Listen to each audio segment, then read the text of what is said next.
So students, आज हम next problem discuss कर रहे हैं उन्हीं टॉपिक्स से रिलेटेड जो हम पहले पढ़ चुके हैं। आज बेसिकली हम दो प्रॉब्लम डिस्कस करेंगे। दोनों जो प्रॉब्लम्स हैं वो डेरिवेशन ऑफ फार्मूला के ऊपर बेस्ड हैं और दोनों इंपॉर्टेंट प्रॉब्लम्स हैं। फर्स्ट प्रॉब्लम है हमारी, क्या है, इसे पढ़ रहे हैं।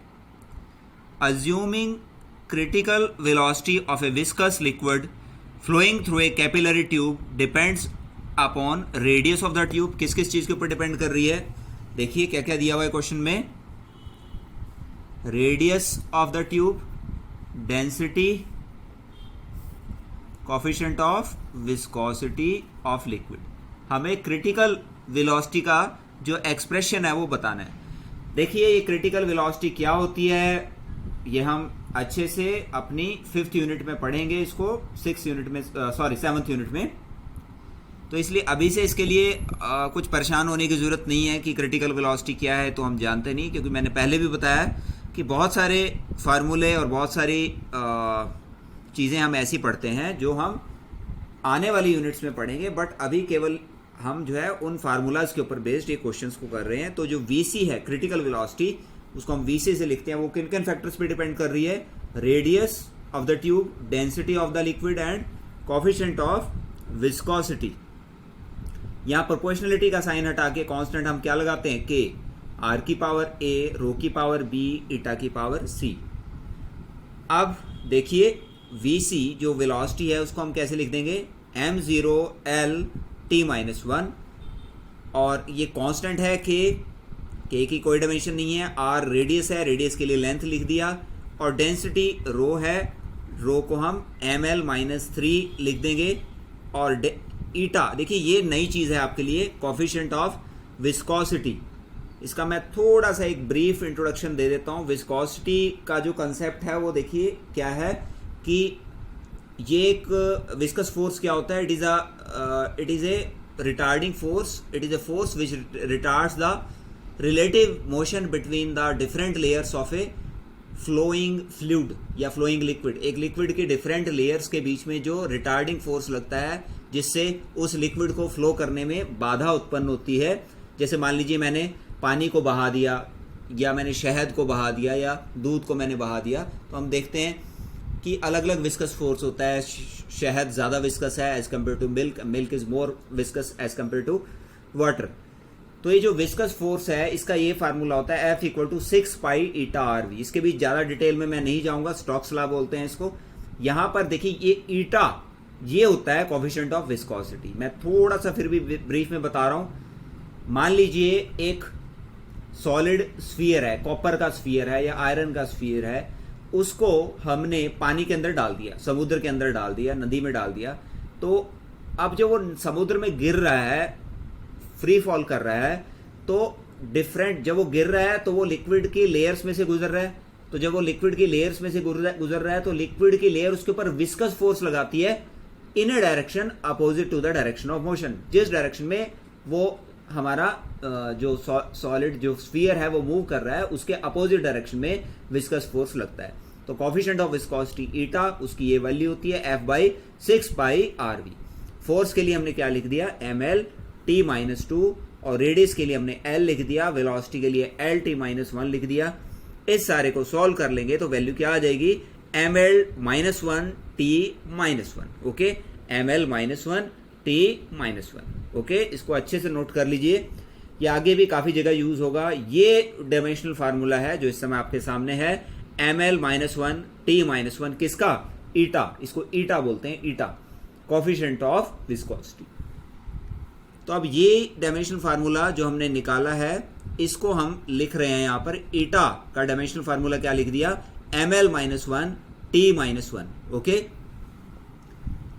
क्रिटिकल वेलोसिटी चाहे किसी भी तरह की वेलोसिटी हो, उसका डायमेंशनल फार्मूला यही होता है, m0 l t-1। रेडियस के लिए l, डेंसिटी के लिए मास पर यूनिट वॉल्यूम होता है, तो ml-3, ईटा के लिए ये आ गया। अब कुछ नहीं करना, m की पावर यहां से क्या हो जाएगी? b+c। आप देख रहे हैं ये b, ये c। l की पावर a यहां से -3b यहां से आ गई, और -c यहां से, और t की पावर -c यहां से आ गई। अब दोनों तरफ पावर्स को इक्वेट कर देंगे। पावर्स को इक्वेट करेंगे तो क्या आ गया, b प्लस सी कितना आ गया 0, ये b प्लस सी कितना आ गया 0, और a माइनस 3b माइनस सी ये कितना आ गया, यहाँ पर पावर +1, यहाँ पावर ये है तो 1 से इक्वेट कर दिया, और माइनस सी किसके बराबर आ गया, -1, तो यहाँ से c कितना आ गया 1 के बराबर, c की वैल्यू कितनी आ गई 1 के बराबर। ओके, अब ये c की वैल्यू उठाएंगे और इस इक्वेशन 1 में पुटअप कर देंगे तो b प्लस 1 कितना आ गया 0। जब b प्लस 1 0 आ जाएगा तो b कितना आ जाएगा -1। यहां से b की वैल्यू -1 और c की वैल्यू 1।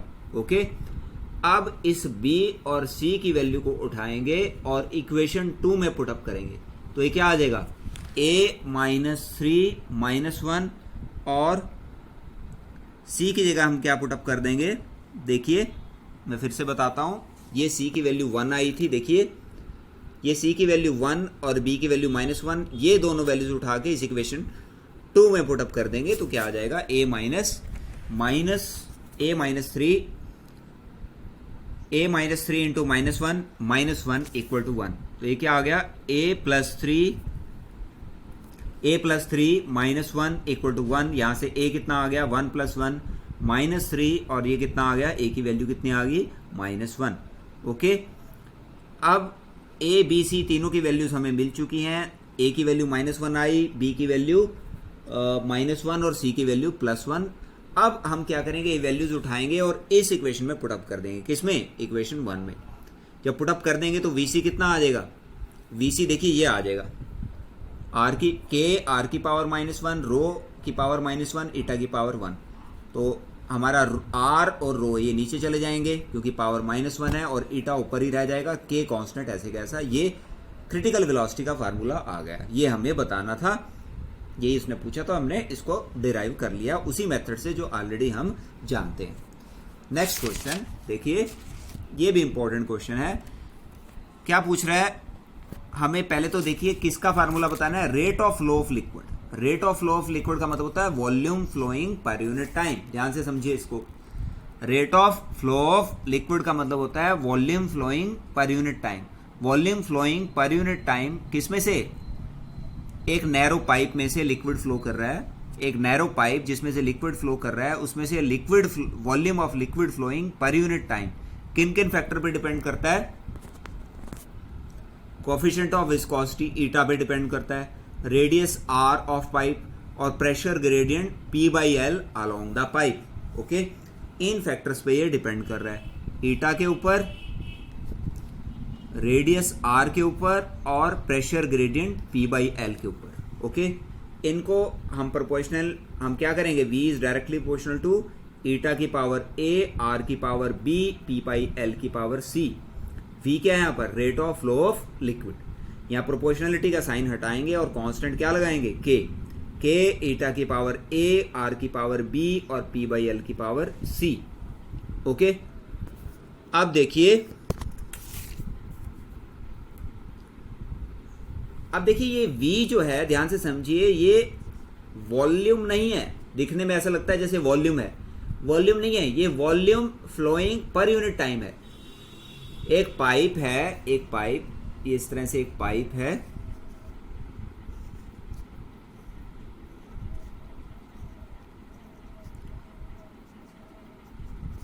एक पाइप है जिसमें से लिक्विड फ्लो कर रहा है। इसमें से जो लिक्विड फ्लो कर रहा है, इसका यूनिट वॉल्यूम में से कितना लिक्विड फ्लो कर रहा है,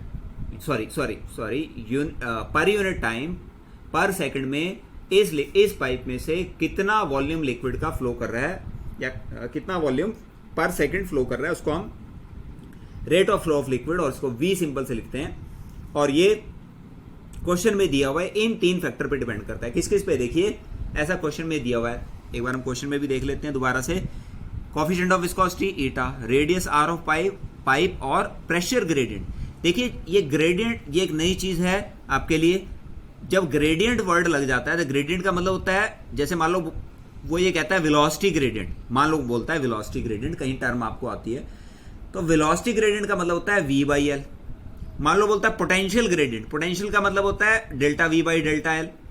तो जब भी ग्रेडियंट वर्ड बोलेगा इसका मतलब आपको लेंथ से डिवाइड करना है। प्रेशर ग्रेडियंट का मतलब क्या है, P by L, pressure by length. तो प्रेशर इन तीनों के डायरेक्टली प्रोपोर्शनल है, तो इसलिए हमने इस तरह से लिख दिया, ईटा की पावर A, R की power B, P by L की पावर C। पहले V का फार्मूला देखिए क्या लिखा, m0 L3 T-1। कैसे लिखा, क्योंकि V क्या है, रेट ऑफ फ्लो, वॉल्यूम पर यूनिट टाइम। वॉल्यूम के लिए क्या, L3, पर यूनिट टाइम के लिए, पर सेकंड के लिए क्या, T-1।